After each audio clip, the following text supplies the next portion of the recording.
Okay, I've got 2 o'clock on my computer. We're going to go ahead and get started. My name is Charlie Taylor. I'm one of the continuing education consultants at the Department for Libraries and Archives, and I'm just facilitating this webinar today. I'm going to be turning it over to our presenters in just 1 second.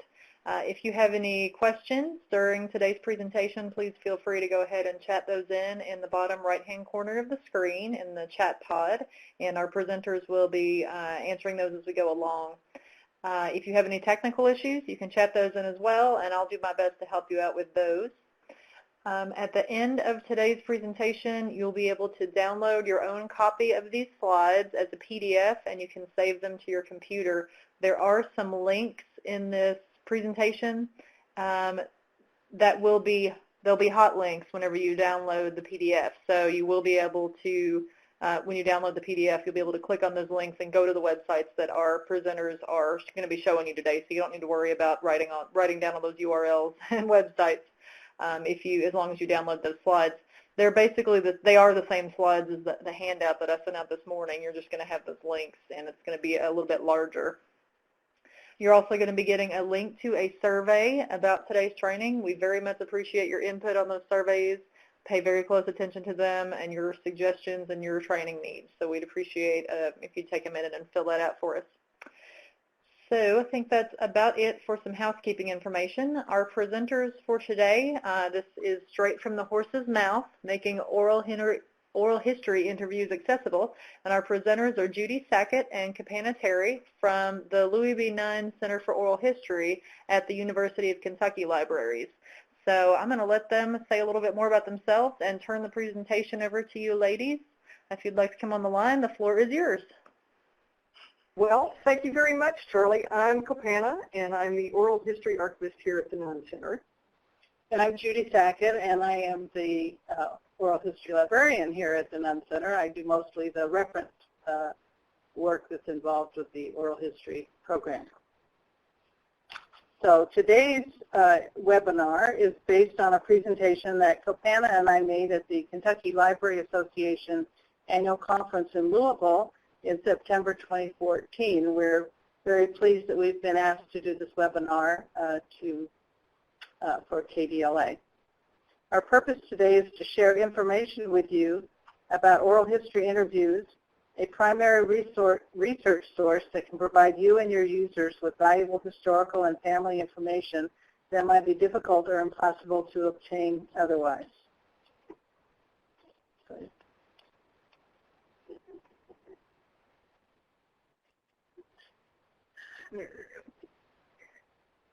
I will talk about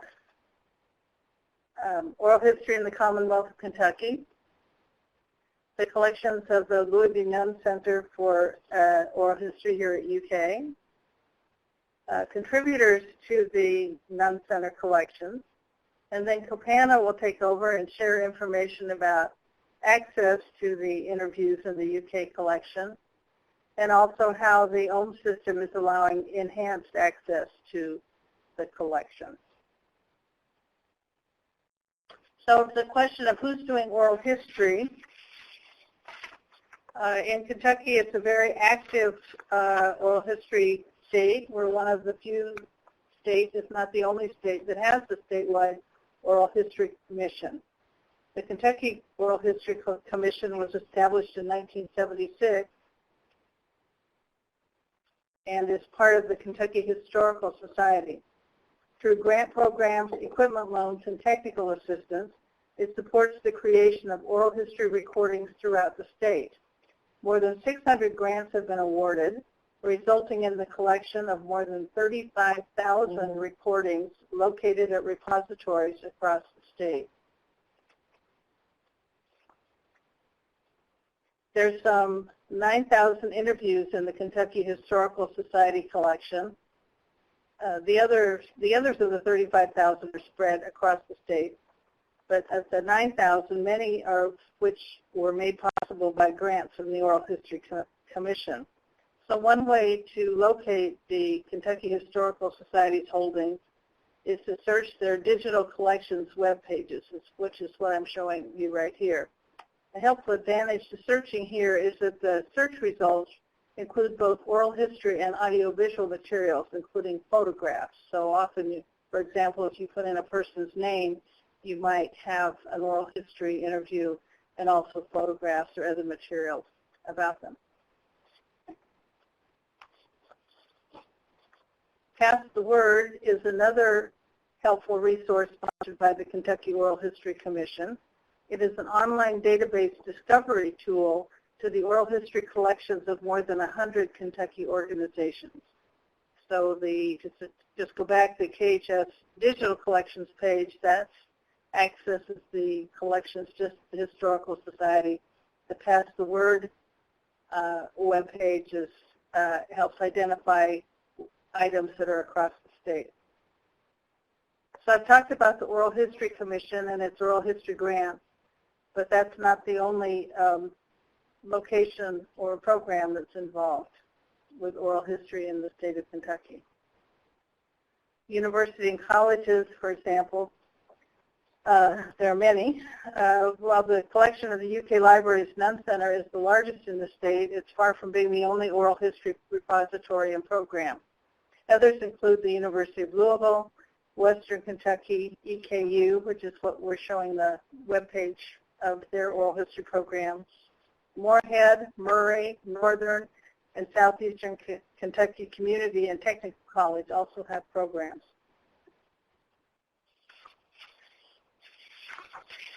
The Kentucky Historical Society, while certainly the state's largest oral history repository and program and an historical society, is not the only one. One notable program is the Oldham County Historical Society's Oldham County History Center, which has been collecting interviews since 2001. Their Oldham County Veterans Oral History Project currently includes 78 video interviews with Oldham County veterans from wars and conflicts dating back to World War II. Another project, the Living Treasures Oral History Project, includes interviews with individuals 60 years or older who live or have lived in Oldham County.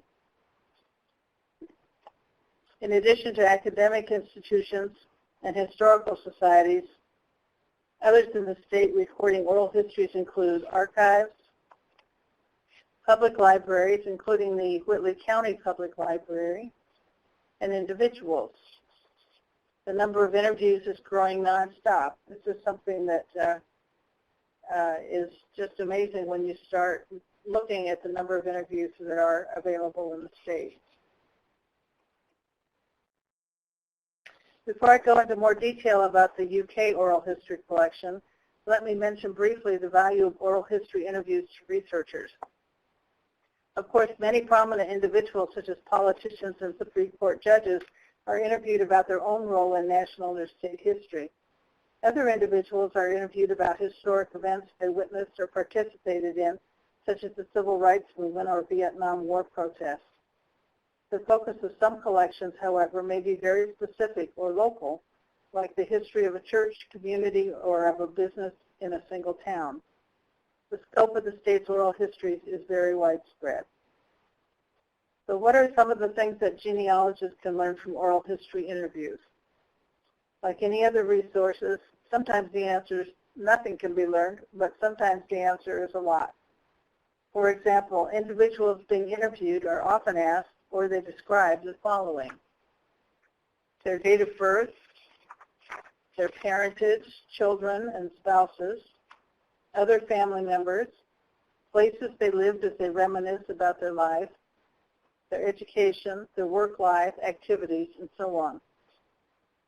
In addition to requests from scholars or students, we get many requests every year from individuals wishing to hear an interview given by their relative.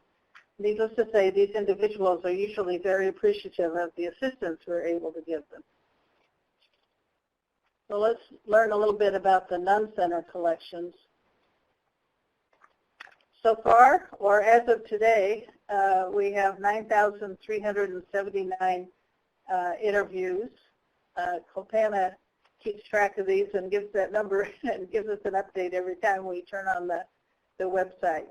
So I'd say we've added, it hasn't been that long since we hit 9,000, so we're looking at 10,000 here before too many more much time goes by.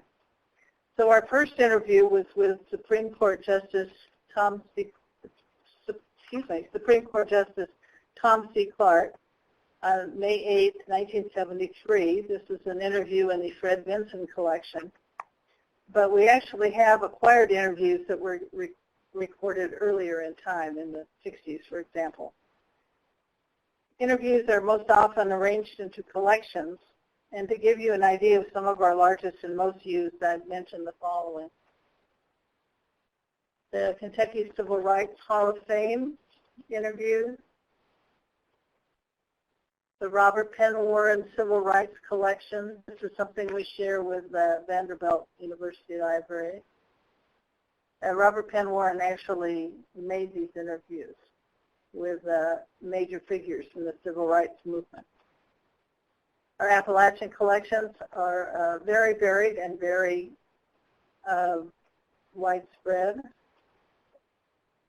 The Frontier Nursing Service interviews that's a very large collection, and it is used a lot for a lot of different reasons. People looking for a variety of information, and not just about midwives at Eastern Kentucky. We have many military collections. We have a huge collection of veterans interviews, for example. Politicians, modern political papers is the focus of our oral history program here. And so we have many ongoing projects interviewing Kentucky politicians. A couple of the ones we're interviewing right now are Ben Chandler and Paul Patton. And those are ongoing. We'll join our other collections. Agriculture is another big area. The family farms with oral history collection, for example, is one of our projects that we find that have interviews from Western Kentucky and all sorts of information. And those are particularly helpful for family information and what life was like, and also the transition from tobacco to other forms of farming and so on.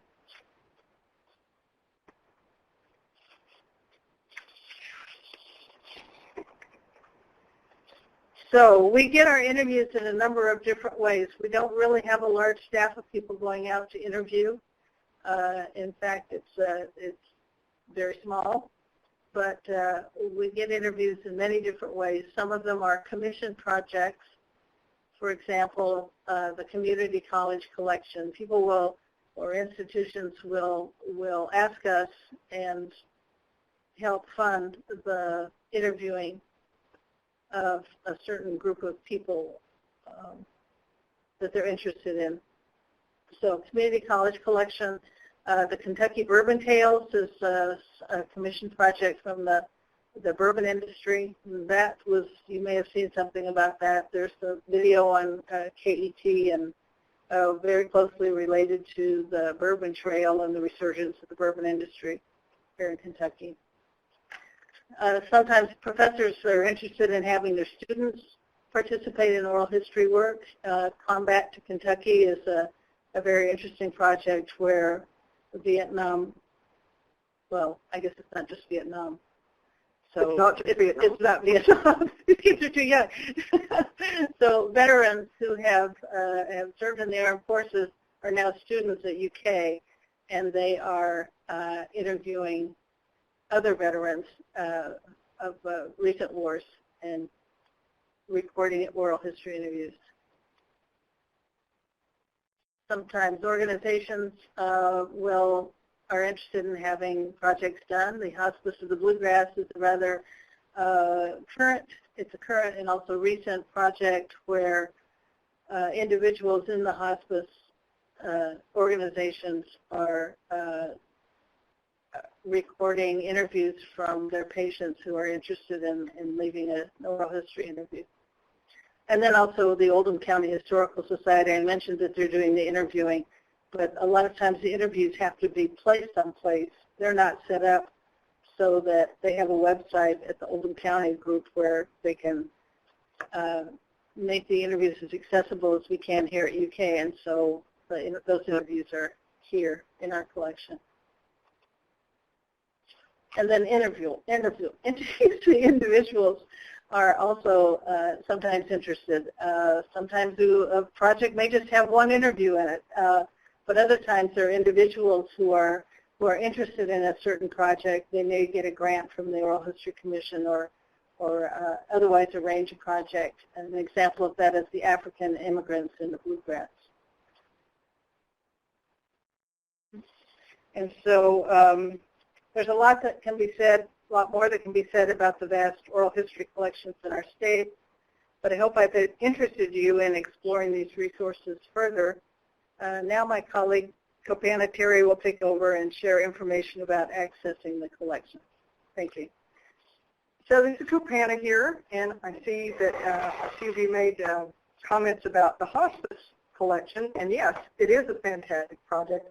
It was a project that was started a couple of years ago with meager success, I would say, and we were having volunteers go out and do the interviews.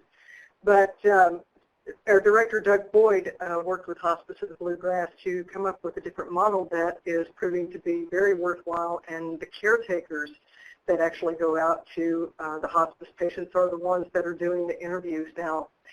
And I think it's proving more successful because these people actually know the patients that they're talking to. They've already established a decent rapport with them, and you know, they want to talk. They want to give their story, and that's the wonderful thing about oral histories, is that you know, everybody has a story, and eventually, especially if you're near the end of life, you know, you want to tell your story, and you want people to know something about you. And so yeah, so that's a little bit about the hospice project, and certainly, of course, I'm reading along your comments over here. So as we move along, if you have any questions, just go ahead and ask. I can see you typing, and I will answer you as we move along. So in the meantime, until you have more questions, let's just go ahead and move on, like I said. And so how are you going to access the interviews that we have here at the Nunn Center?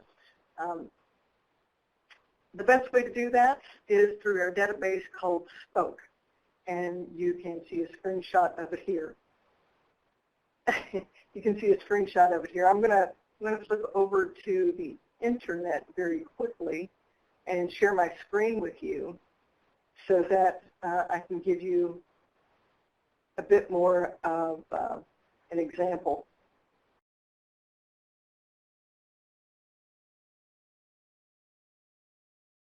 There we go.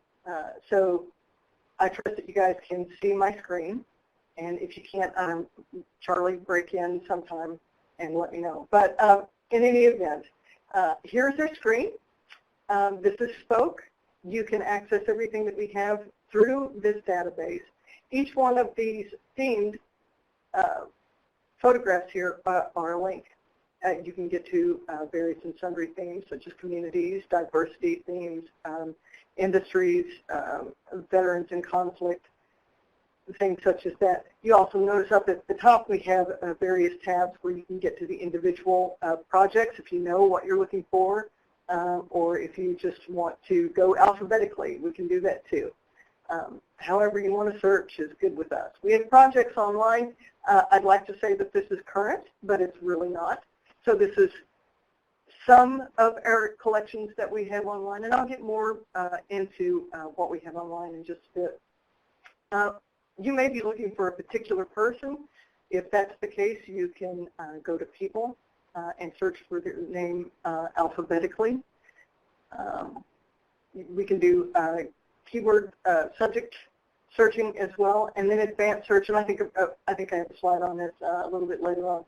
But one of the most important things is when you actually want to request to hear something, and here's our request tab that you can get to. So that's just a very, very brief overview. Hang on one second. And I'm going to come back to you, come back to our PowerPoint. Okay. Is everybody there? Are you still with me? Show of hands. Somebody say yes. Yay! Thanks, Charlie. Okay, so yeah, like I was saying, we've got collections and projects in there. Okay, so I'm going to go back over here to the internet. Judy was talking to you a little bit about our Appalachian Collection, so let me just show you a little bit about that. Somewhere in here. Yeah, so remember she said that it was pretty long and pretty varied, and so there it is. Each of these is an individual series within the Appalachian Collection, and we actually have some other ones that would probably qualify to be in the Appalachian Collection, but for one reason or another we haven't lumped them into this giant collection. But as you can see, we have everything from those of you who may be familiar with oral history, and you probably are familiar with Alessandro Portelli. We have one of his collections here. We have collections on protest music and coal companies and coal operators and out-migration. One of the great things about this particular project is we have a lot of these online. All of the unrestricted interviews are online. And let me tell you a little bit about what's restricted and what's not. If you come across an interview in Spoke that is restricted, it could be restricted for a variety of reasons. I think probably the biggest reason people restrict an interview is they do so for their lifetime. They've probably said something that they don't want their family to know, or they don't want their boss to know, or they don't want their neighbors to know, or something. It's usually kind of benign, but to them it's really not. And so we work overtime to make sure that we keep our promises to them, that their restricted interviews remain restricted for however long that they've asked for. You'll also find restrictions for collections that may be part of a dissertation or a book. A lot of people will restrict their materials until their publication comes out because they don't want anybody scooping their story, so to speak. And so you'll find stuff like that. If you come across something that's restricted and you still want to listen to it, you can ask us to see if we can lift that restriction on your behalf. There is no guarantee that we can do that. But we will make every effort to try and get the material to you if we can. So anyway, the Appalachian Collection here just gives you a good idea of how lengthy some of these collections can be. Let's turn my page here so I have a clue what we're talking about. So Judy mentioned earlier about Martin Luther King. Well, she mentioned the Robert Penn Warren collection, and they were interviews that Robert Penn Warren did himself. He gave us half of the collection. He gave some of them to Sandy, but we were really, really fortunate to end up with the Dr. Martin Luther King interview. So I'm not sure if you can hear this. Not Vandy, Yale.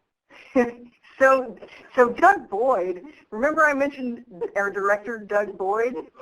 So we're kind of in his office or just outside his office, and so he's coming to the door now and giving us little hints.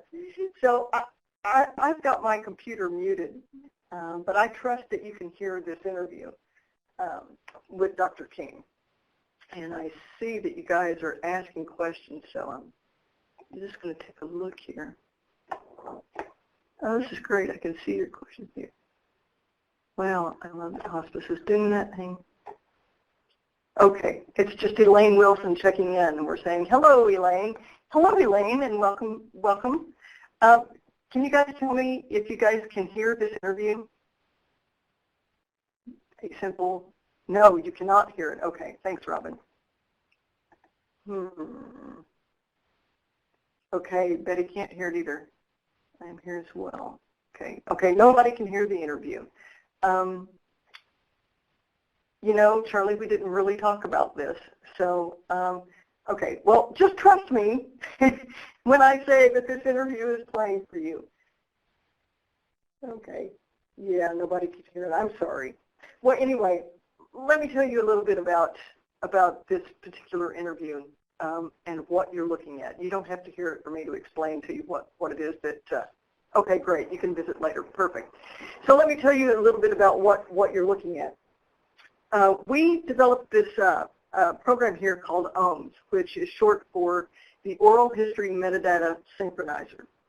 And what it allows us to do, Doug actually gives the best analogy ever for this. If you walk into a grocery store and you say, you ask me, the clerk, where are the Cheerios, I'm probably only going to say aisle 10, because if you're already asking for Cheerios, you probably already know that it's in a big yellow box. So all I have to do is tell you aisle 10, and once you get to aisle 10, you'll be able to find the box on your own. Well, OHMS allows us to index our interviews and insert sync spots into the audio. And it works a lot like finding that box of Cheerios. I'm going to tell you what aisle the Cheerios are on, and you're going to go find it yourself. So you can see here different time sinks as we move down through the interview. And you can see this sort of slight description out from the side. These are like, I think of them as book chapters. And so you can see that the segments are not very long, but each segment deals with a different subject. And so once you click into any one of those subjects, you can play the segment from that point. You don't have to listen to the entire interview. You can click from that point. You can also hit the segment link in. So if you want to do something cool like add the link to Facebook, you can do that now. And it will play just this segment of the interview instead of the entire interview. But you'll notice down in here we have some additional information, and this is really important to know. This is the brilliance of OHMS right here. It's not just that we can add the sync points, but it's that we have this value-added material in the sync points that allow the researcher a lot more than you can get with, say, transcription. And I'll get to that in just a second. But you'll notice that we have a partial transcript. So what you're reading here is the actual first line of what is said in this particular segment of the index or the book chapter. I call them book chapters. It's easier for me. So this book chapter starts with, yes, I think I do. I think a revolution can survive without ... And that is verbatim transcript. And then we're going to give you a brief synopsis about what this segment is about. We can add keywords, we can add subject headings, we can add GPS coordinates, we can add links, external links to photographs. And I would recommend that you use copyrighted or freely available non-copyrighted photographs if you can. But we can add all of that stuff in here. Now, the great thing about some of this work is that it is all searchable. So every word that we put in there then becomes searchable to our users. And also, Dr. King may be talking about segregation, and yet he may never use the word segregation. So part of what we can do here in our keywords is add the word segregation, or we can put it in the segment synopsis, and suddenly the word segregation becomes searchable. As where if we skip over to the transcript, such as we see here, because this interview had been transcribed, and you can see out to the side, this also has sync markers. So you can go to each minute in the interview. But if he didn't say, lightening up here, so there you go. What were we talking about? We were talking about the transcript, right, and Martin Luther King. And so in this particular instance, in OHMS, we have both the transcript and the index. And so you can see as we scroll through the transcript, you can go to a specific minute in the transcript, and you see up here at the top when I hit a minute, we move a little bit. I know you can't hear it, but you can at least see it move. And you notice right here that with each minute that I click, we move to that point in the interview. So, traditionally, I'm going back to the index here. Traditionally, transcripts were how we researched our oral histories. And it's a very expensive and laborious task to undertake. And so by indexing, we have employed a small army of students to lend us a hand. We have some individuals outside of the Nunn Center who like to do a lot of indexing too, because you really learn a lot, and it's actually sort of soothing in a bizarre academic sort of way. It's very soothing. And so we are able to do indexing now for, oh my gosh, like a tenth of the cost of what it costs us to do traditional transcription. And by the same token, we are able to provide access to many, many, many, many, many more interviews than we had in the past. And it's all because it takes a third of the time to do at a tenth of the cost. So that's what we've got going on there. One of the other things that we do is not just audio interviews. You know, a lot of the interviews that we take in now are more and more on video. It's lovely. It is not without its problems. You know, the biggest problem, I think, with video is just the sheer space that it takes to be able to preserve these things. You know, I wanted to say that the Nunn Center, we're not just about access, but we're also an archive. And as Judy mentioned earlier, we take in interviews and whole collections from people outside of the UK community and the UK libraries and the Nunn Center's community. For instance, we took in a collection recently called Voices of the Holocaust. And that came to us from a woman in New York who had actually written a book based on these oral history interviews, but she had no place to put them, and she really wanted to preserve them. And, you know, it's one thing when you transcribe somebody's words and you put it into a book like that, but it's something else entirely when you listen to the spoken word. You know, text does not give you intonation, does not give a person's lilt, and you miss out on a lot of personality by not hearing their voice. So we happily take in collections such as that. We took in another great collection from Philadelphia called Going North, and these were about 74 interviews from the Great Migration. If you guys are familiar with that, the Great Migration from the South in the 1940s. We had a professor up at Westchester College who had done an incredible series of interviews with these African Americans who had come to Philadelphia from the Deep South. And we have indexed a majority of those. Some of them are still being indexed, but Voices of the Holocaust is all completely indexed, and so you can go to so you can. The new teens, you know, with the I hear children now, or a cat. They're very similar. Anyway, yeah, you can go to OMS and check those out. But as I was saying, you know, one of the things that we do now is we take in video interviews. And so the Bourbon Tales oral history collection that Judy had mentioned earlier is all video. And so you're probably not going to be able to hear this either, but hopefully you can at least see it if it comes up. One thing I want to mention to you is when this comes up into the OMS viewer, you still get quite a bit of metadata up here at the top, but you'll notice that this is a hot link here. So if you, for whatever reason, you know, come to this interview from another location, you can actually get back to the series within Spoke by using this hot link right here. Right. So, and so now you can see what one of their videos looks like embedded into the. I had to remove you from the conference. Sorry, I'm reading along. We can hear you talking on the phone. Okay. So anyway, this is one of their video interviews. These aren't transcribed, but they are indexed, and so, you know, you can look here. Paranormal activity at the Wild Turkey Distillery. I mean, who would not be interested in that?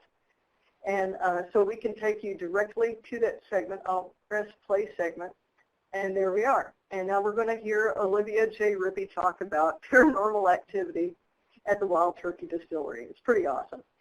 So let's go back to, oh, there's the advanced search I told you about.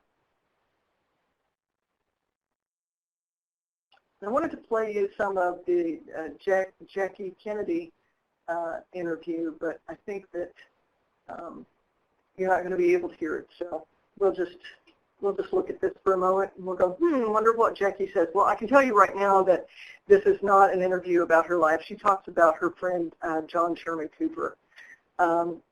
It was a rare interview that Dean Terry Birdwhistle was able to get with Jackie when she was still alive. And she talks at great length and very lovingly about her relationship with the Coopers. And so you'll notice here in the summary, this is their individual page.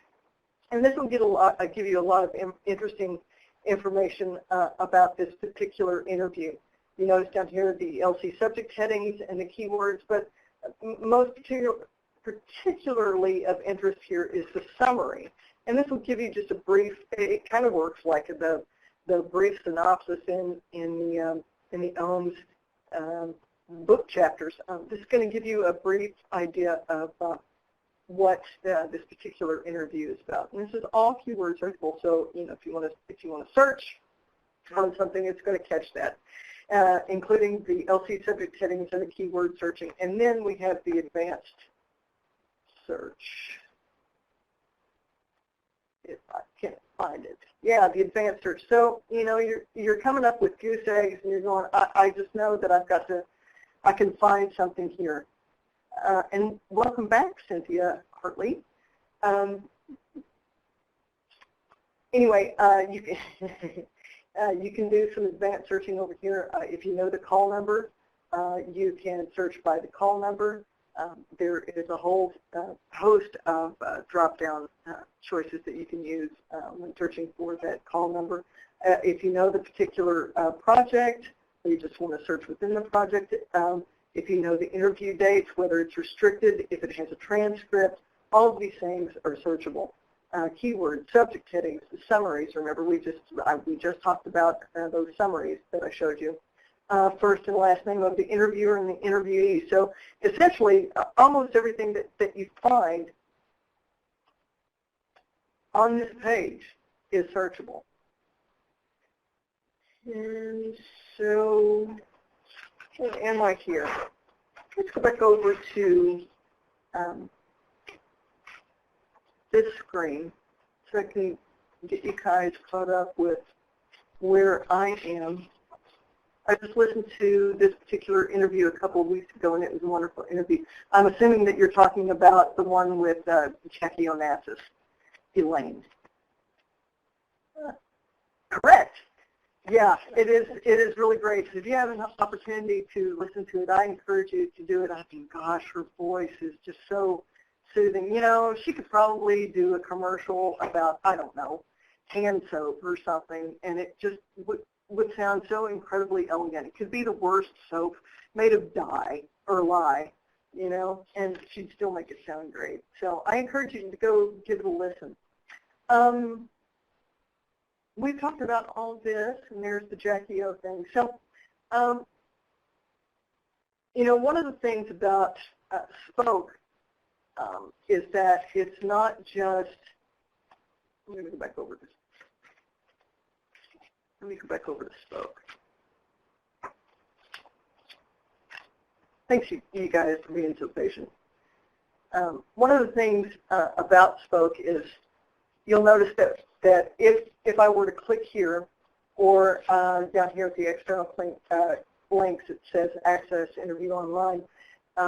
Spoke is a little bit more than your average database. Yes, it's a database, and yes, you can search it and you can find all of our interviews and collections and series within it, but we're also able to use it as a bit of a repository in the sense that we can get you directly to these interviews from Spoke. So if you click on this icon here or the Access Interview Online, 9 times out of 10, we're going to take you out of Spoke and directly into our OHMS viewer, which is this. This is the OHMS viewer. We do have some of our materials in other places, and I'm going to go back over and show you where some of those places might be. I'm not going to do that. I'll just do it from here. I know where they are. I will tell you that one of the things that we're getting ready to do, that we are almost there. Right now, OHMS is built on Drupal. I don't know if you guys are familiar with Drupal, but we are in the middle of a migration to move our stuff from Drupal to Omeka. And Omeka, you know, it was really designed for exhibits, but it's turned out to be quite powerful, and we have a couple of really great programmers here who are able to write some pretty groovy plugins to make it do a lot of the things that we want it to do. So on your end, it's not going to look much different. The front end is always going to look like this, but for Judy and I on the back end, it's going to be a lot more powerful than what we're able to deal with right now. So we are moving over to Omeka here very shortly, but in the meantime, you can find us on YouTube. We have the YouTube channel. We have some short clips you can see down here. We have short clips of some of the, well, there's one from the Going North website that we talked about. Those aren't video, but they've made a nice video talking about the entire collection that you can get to from here. Judy mentioned the From Combat to Kentucky, some of the military interviews that we had. You can get to snippets of those here. Some of the Kentucky Civil Rights Hall of Fame, we have segments in that. But more than that, Doug has done a lot of tech videos. So if you're interested in finding out, you know, how particular recorders like this Marantz or the Zoom H2, or I think there's some other recorders like we use the Tascam DR100 Mark II. He has videos of all of that stuff on here. So you can get to our interviews through YouTube. You can also access some of these great videos that he's made for techie stuff, if you're looking for techie stuff. Our official University of Kentucky Libraries repository is called Explore UK, and so we put our materials in Explore UK. You're able to find us there, here under Oral Histories. One of the other places is through the Kentucky Digital Library, and you can see, again, here we have more oral histories. Oh, and the pictures flip and make you kind of ill. Yeah, but you can access our materials there. You can also get to us through InfoCat. We've worked a great deal with our cataloging maven, Marcia Siemens, to catalog most of their series and collections. And so we're able now to link you back to our interviews through the Kentucky Library's catalog. We do some other stuff on the side, and one of those things is Saving Stories with our local NPR station, WUKY. Doug periodically goes over and does highlights with their news director, Alan Lytle, and he'll highlight segments that we have from some of their more interesting interviews, like the Kent State protests here at UK, or the national championships, and et cetera, et cetera, et cetera. We've got a whole host of things, and so that's a great little segment to listen to. And we're going to, I think, start our own Nunn Center podcast here pretty soon, where we can, we're not bound by time. We can do something a little bit more creative and a little longer with some of the more interesting stories that we have. And then we have, of course, our own blog here at the Louie B Nunn Center for Oral History. And that will link you back to us. And you can see here at the side, Curiosities and Wonders, which is the Special Collections blog, the KDL From Combat to Kentucky. Let me just tell you a little bit about that. Judy mentioned it earlier. These These kids are coming back from combat. These are all video interviews. They were done a couple of years ago, and we actually built an exhibit website just for that collection. We've restarted, we've rebooted this project.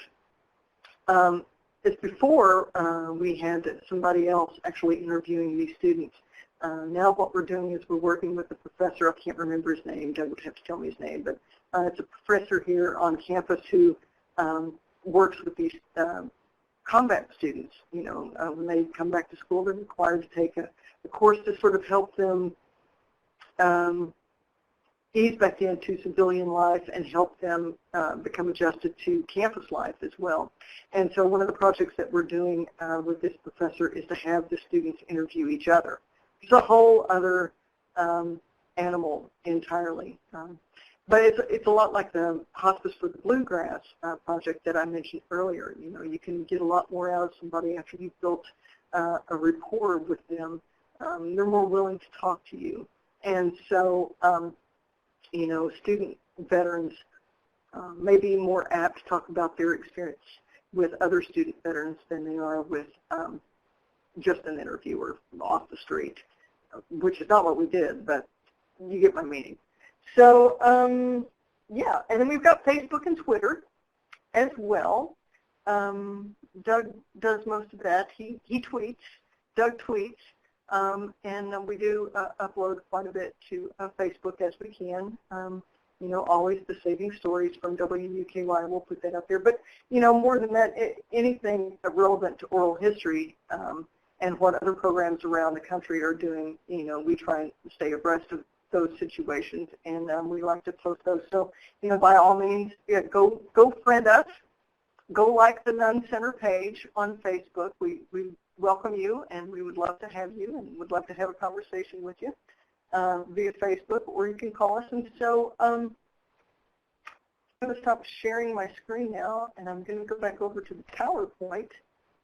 And, you know, we've got about 10 minutes left, and I'm pretty sure that you guys have got questions, because I know I didn't tell you everything, and I know Jody, I know Jody didn't tell you everything because you haven't talked to her, but Judy didn't tell you everything either.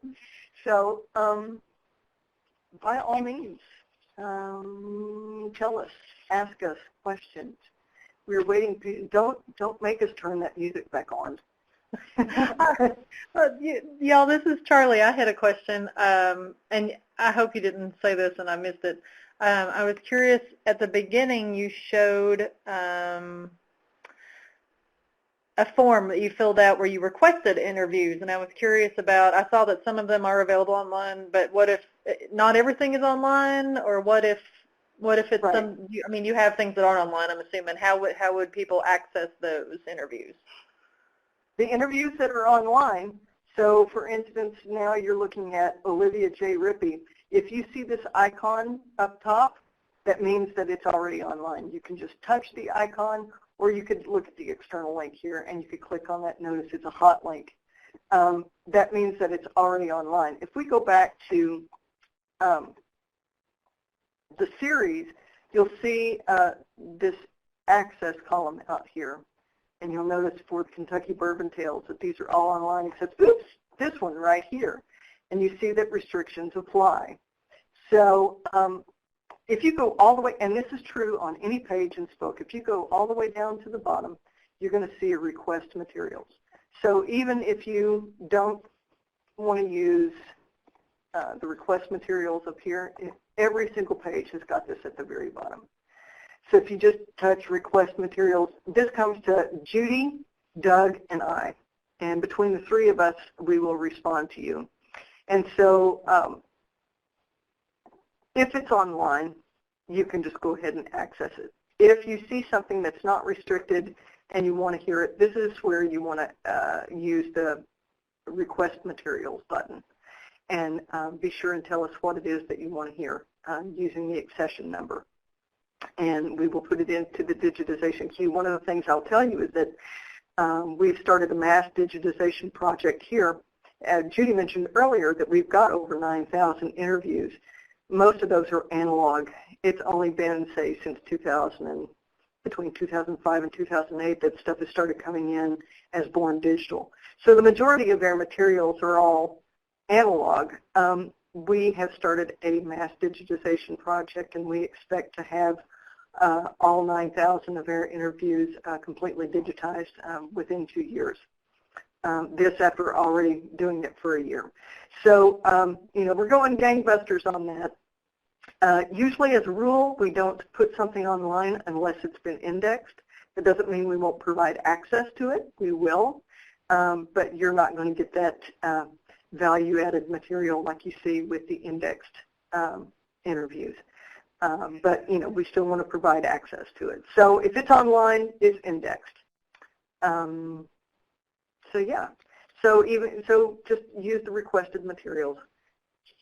I'd just like to add that ordinarily what happens if you request something that is not online, then we will ordinarily look at your request. We'll see if it's restricted or not and what other information there is about it. And we'll send you an email, usually within a day or two, and send you what we call our user agreement. And we ask that you fill out and complete and return the user agreement.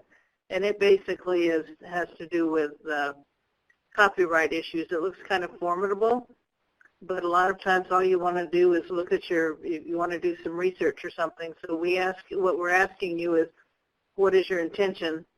What's your intended use of the interview?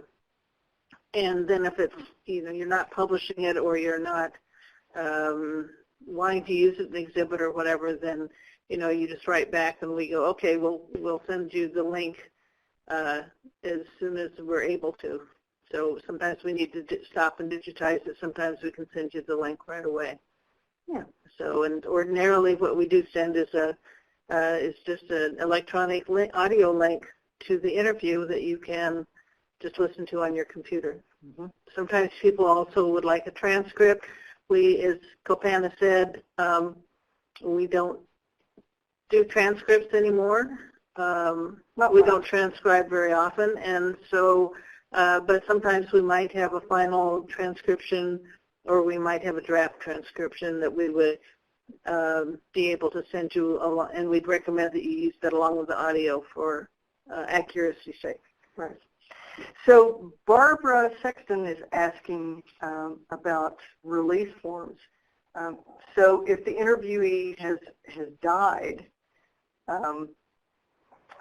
we've done some interviews and we don't have release forms from the interviewee. Is there a form? Okay, so Barbara, has the interviewee passed? If so, it's probably unrestricted. Yeah. It is my understanding that these sorts of things are non-transferable. They're not like property, where you leave your house to your kids or something like that. If they've passed, isn't that correct, Judy? Judy deals with copyright a lot more than I do. So I'm real cautious about answering. Here comes Doug. They are subject to copyright. Can they transfer them? There's not a release form. Copyright passes down to the next generation. It does.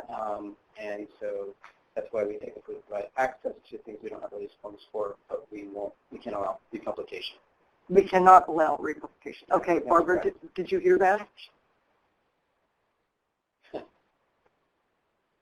Okay. So, yeah. So if they require permission to republish something, they're going to publish it, they actually have to either use it under fair use, copyright exclusion, or to gain permission from heirs at that point. There you go. So see, I learn something new every day.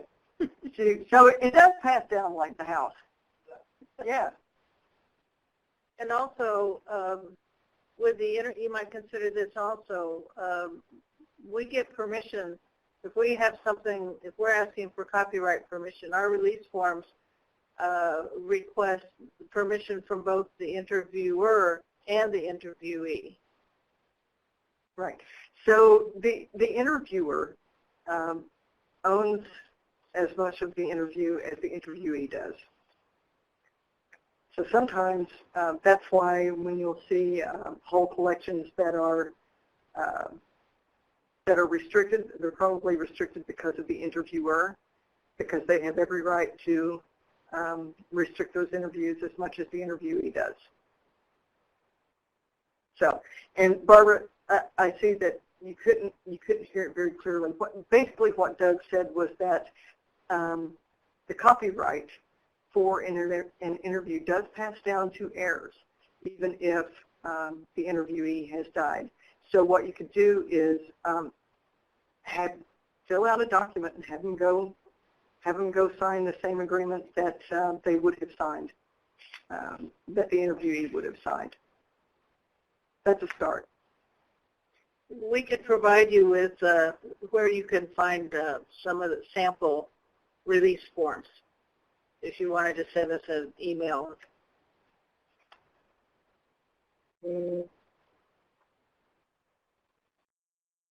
Barbara is typing, okay. Okay, what's your email address? Yeah, so, yeah, I don't think we gave our email addresses. No. Did we? Hey, would you guys like it? We type in there? Yeah. I'm going to...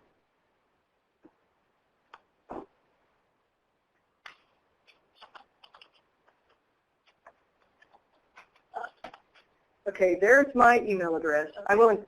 Okay, great. Thank you, Charlie. That'll make things a lot easier for us. All right, so we've got 2 minutes.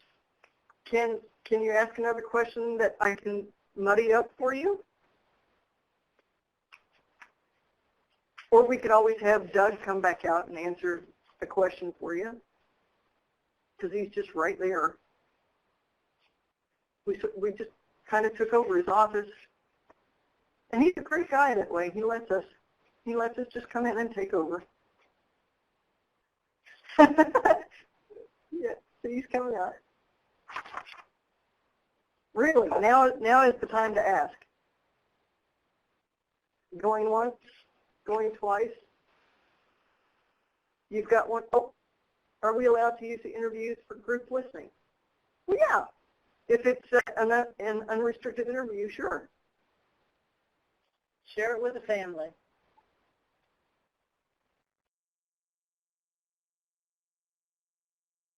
Sure. If it's an unrestricted interview, it'd be awesome. You know, and if you're going to do something like that, if you don't have, well, no, you've probably got great speakers, so never mind. You're going to have great, awesome speakers that the entire group can hear, right?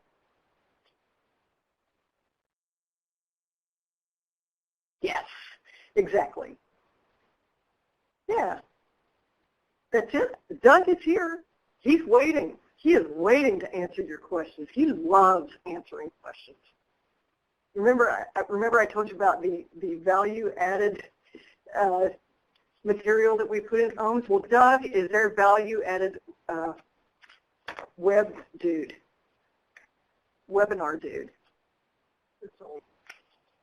Okay.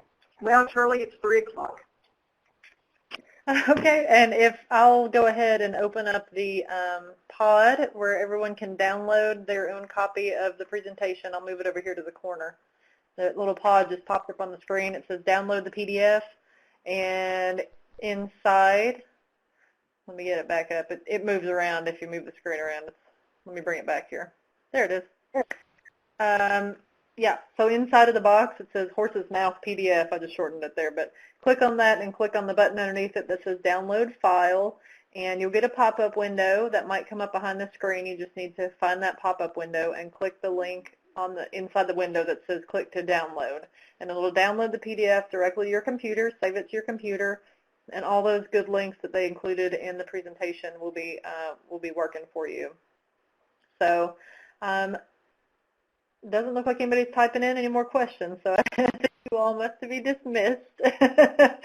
So excellent. Thank you all very much for your presentation today. So much good information, and there is an amazing amount. I had no idea you all were close to 10,000 interviews. That's spectacular. Yeah, So, man, we're kicking the gas over here. That's Thank you very right. much. So thank you everyone for attending today. When you're ready to exit, you just click the X in the top right-hand corner of the screen. And thank you to Judy and Capana. Everybody's giving them a round of applause. You can hear me. Thank you. Thank you.